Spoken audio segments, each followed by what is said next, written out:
el hecho de escribir música, el hecho mismo de hacer música implica una vocación. No quiero decir con esto, digamos, que en la música no se puede hacer una carrera donde ganes mucho dinero, porque de hecho, digamos, eh, yo trabajo con algunos músicos populares que hacen bastante dinero, digamos, ¿no? Y trabajamos en una oficina donde cobramos dinero por los derechos de la música. Pero generalmente, digamos, el artista, el que verdaderamente ama la música y que se dedica a la música con esa pasión y todo, es alguien que tiene una vocación, digamos, y es una vocación estética y es una vocación de servicio también, es una vocación ética, digamos, también, ¿por qué? Porque la música se ocupa de la creación de belleza. Entonces, digamos, una persona que se ocupa de crear belleza, de hacer belleza, extiende eso a su forma de actuar, generalmente. O sea, ¿por qué? Porque los ideales de los músicos y de un músico es siempre el ideal de perfección. Hay música que se crea que pretende tener un compromiso de carácter social, que quiere decir eso, digamos, que la producción de esa música está contextualizada con una realidad social. Entonces, hay también, digamos, en la escogencia del arte mismo que haces, podés hacer un arte que tenga un compromiso con tu comunidad, con tu sociedad, que tenga un sentido histórico, que esté enlazado a un proceso histórico. Yo siempre digo, y es en las primeras clases de composición, a los alumnos de composición, que un verdadero compositor es alguien que lleva a cuestas toda su historia, toda esa historia de la música, pero no tiene que estar en directa relación con esa contextualización histórica. O sea, yo estoy convencido de que una persona que tiene conocimiento es una persona que es sencilla, porque ¿qué necesidad tienes de decir soy aquí? O sea, creo que eso es más bien un problema de carácter psicológico, ¿eh? Que el que tiene algún problema necesita pues llenar eso que no tiene con una actitud, ¿eh? Es una cuestión más psicológica, pienso. El gran músico son tipos muy sencillos, los grandes virtuosos, porque al contrario, quieren comunicar con la gente, porque hay un gran músico ocupa mucho tiempo estudiando y está mucho tiempo solo.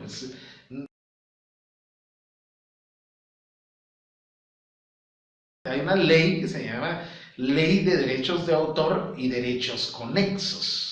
Además de esta ley, Guatemala ha firmado distintos tratados. El tratado que se toma como referencia le llaman el Tratado de Roma. Los derechos se dividen en los derechos de autor y lo que llamamos, por eso se llaman derechos conexos, que son los derechos de los intérpretes musicales, el que toca la música, y los derechos de los productores musicales, que son los que hacen o hacemos, porque yo soy productor. Teóricamente, digamos, en Guatemala tenemos un marco legal que es bajo el cual, digamos, funcionan lo que se llama las sociedades de gestión colectiva. Esta es una sociedad de intérpretes. Aquí hay violinistas, guitarristas, bateristas, cantantes, de todo, ¿verdad? Es más sencillo que haya una asociación que vea estos derechos de los que hablamos y haga la gestión colectiva, o sea, de todo el grupo, a que llegue un músico que tocó el violín con alguien y decir, mire, usted me tiene que pagar a mí mis derechos. Entiende de lo que se trata.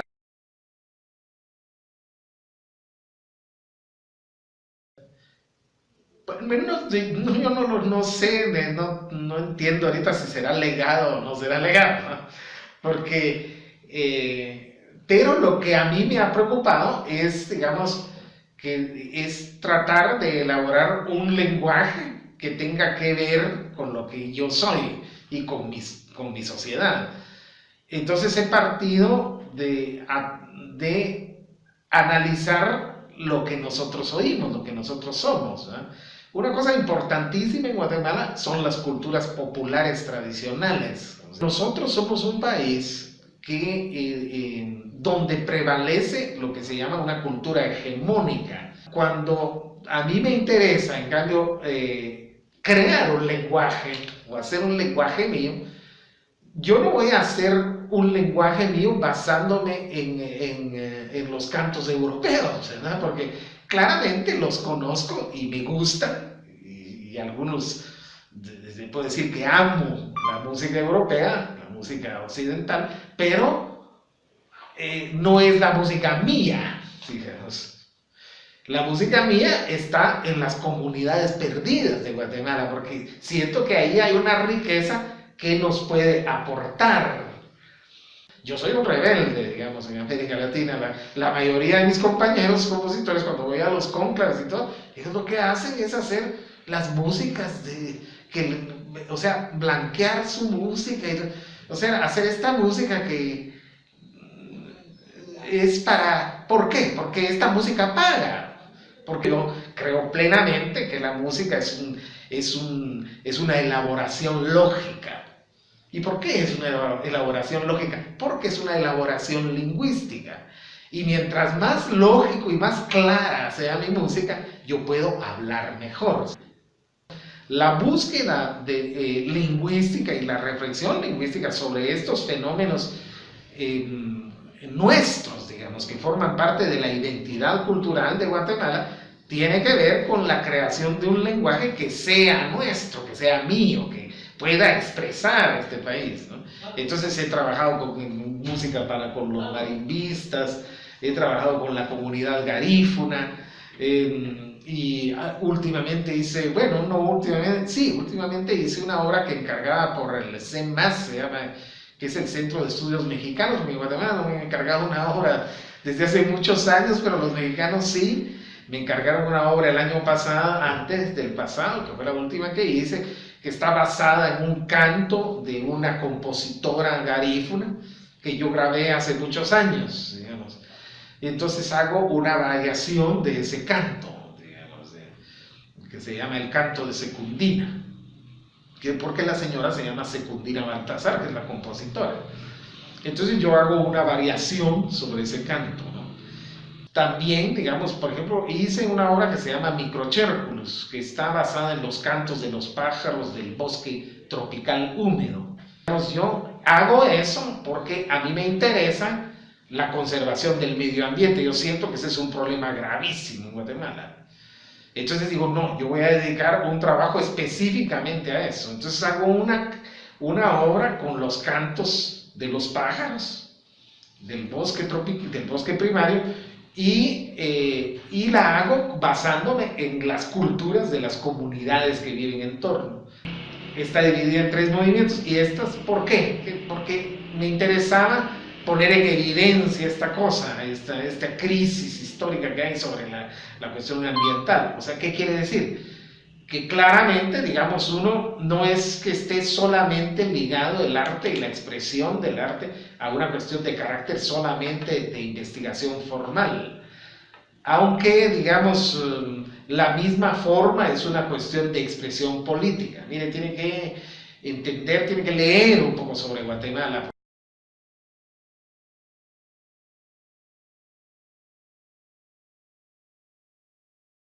Tienen que entender que la cuestión académica depende de la cuestión histórico-social. O sea, nosotros estamos ahorita en una época, aquí tuvimos una guerra de 36 años, ¿ves?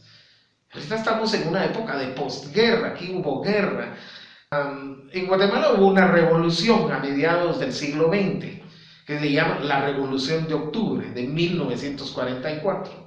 Durante esos 10 años de gobierno de la revolución se hicieron todas las mejoras y las implementaciones de carácter político que tiene Guatemala como instituciones. Se fundaron los hospitales, se fundaron las escuelas, se le dio a la universidad pública la autonomía y una parte del presupuesto para que se educara a la nación. Se trataron de hacer caminos, se hizo todo el complejo de la ciudad olímpica, se crearon los grupos artísticos, yendo ya más hacia lo cultural, que es el Ballet Guatemala, se instituyó la Sinfónica Nacional. Ese es el gobierno de la revolución.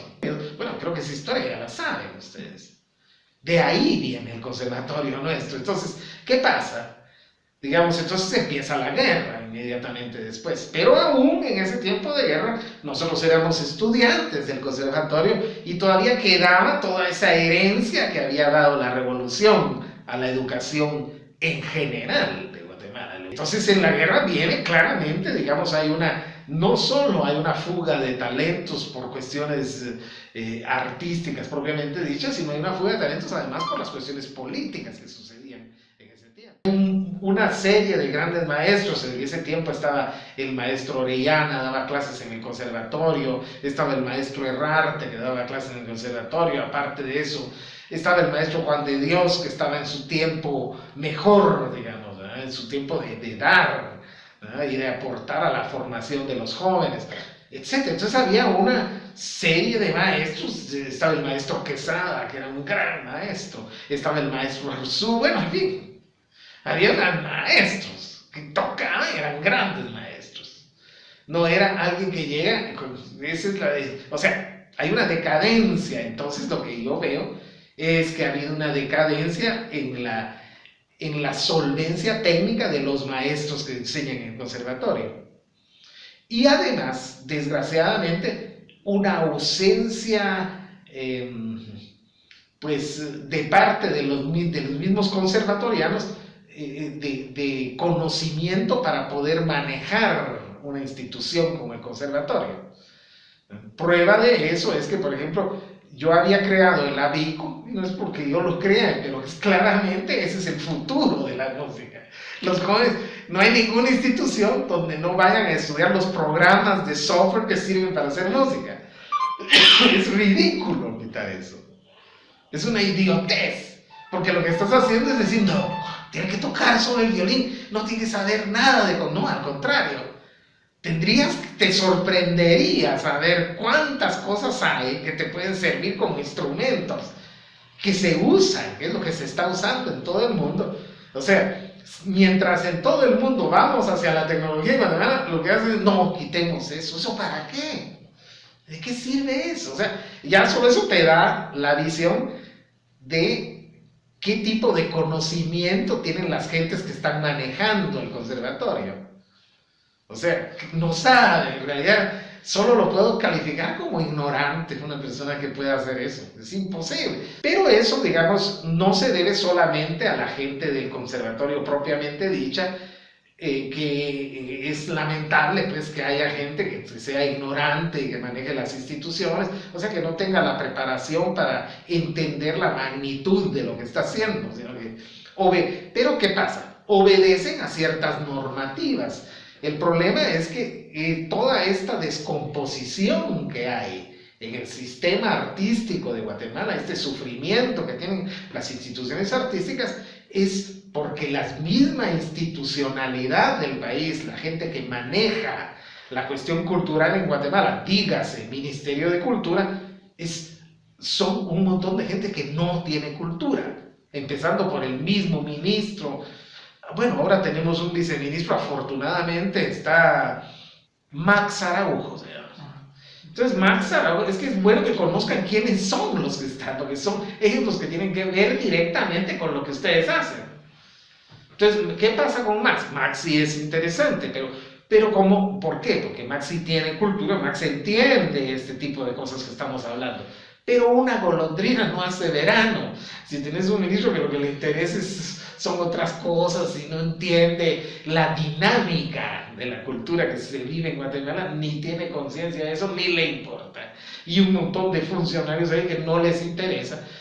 Entonces tenemos una crisis total, una crisis que en el Ministerio de Educación ahora ya no hay ni formación para maestros de educación musical, prácticamente que desaparezca la música de las escuelas, no hay peso, o sea, la educación musical en Guatemala es una crisis tremenda a todo nivel. ¿Por qué? Porque las mismas autoridades que han manejado dicen, ¿para qué vamos a gastar dinero en música? Los patojos no tienen que aprender eso, quitémoslo de la primaria. Vamos a hacer, y ahora digamos ya no hay una especialización en música para los maestros que van a enseñar música, son bachilleres y no pueden enseñar, sino que está la nueva normativa, quiere decir que van a ir los maestros de música a estudiar a la universidad donde no hay clases de música. Están dando un curso para hacer un profesorado de educación media en enseñanza artística, algo así es. O sea, crear el mundo de la improvisación, del desconocimiento y esto viene desde el sistema, es el sistema mismo el que lo está creando. Por eso es muy importante que ustedes como jóvenes entiendan que es necesario organizarse, que es importante la opinión de la gente. Es importante saber, porque eso no son ustedes los que tienen que cambiar. Bueno, yo hice mi aportación, traté de enseñarles a componer música, pero dice, ¿para qué? Vamos a tener a alguien que enseñe composición, eso no es necesario. Mejor contratemos a alguien que venga, otro maestro de violín, una cosa así, ¿verdad? Bueno, esa es la visión que tienen quienes mandan en el conservatorio, ¿verdad?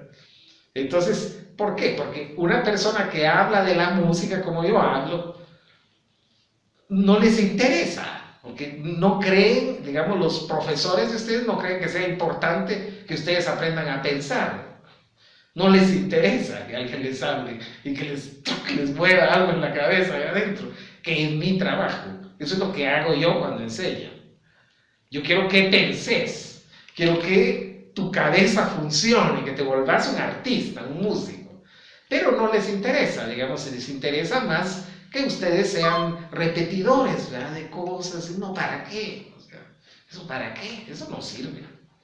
Entonces, eso te da la visión de cómo está siendo manejado. Los procesos educativos son largos. Una carrera musical no se hace en 2, 3 años. Una carrera musical se hace en 15 años de trabajo y 10 años o 15 de experiencia después, que uno ya estudió. Entonces ya es un proceso por el cual se da tu profesionalidad. No sos un profesional porque te recibiste en el conservatorio, es en la primaria, pues. Porque aprendiste, después tenés que tocar, tenés que salir, tenés que proponer, tenés que ser. Y a través del tiempo, como tu obra y tu trabajo se va reflejando en una comunidad y en ti mismo, vas a construir un verdadero músico, una carrera, ¿no? Son procesos. No hay nada que se deje de un día para otro, ¿verdad?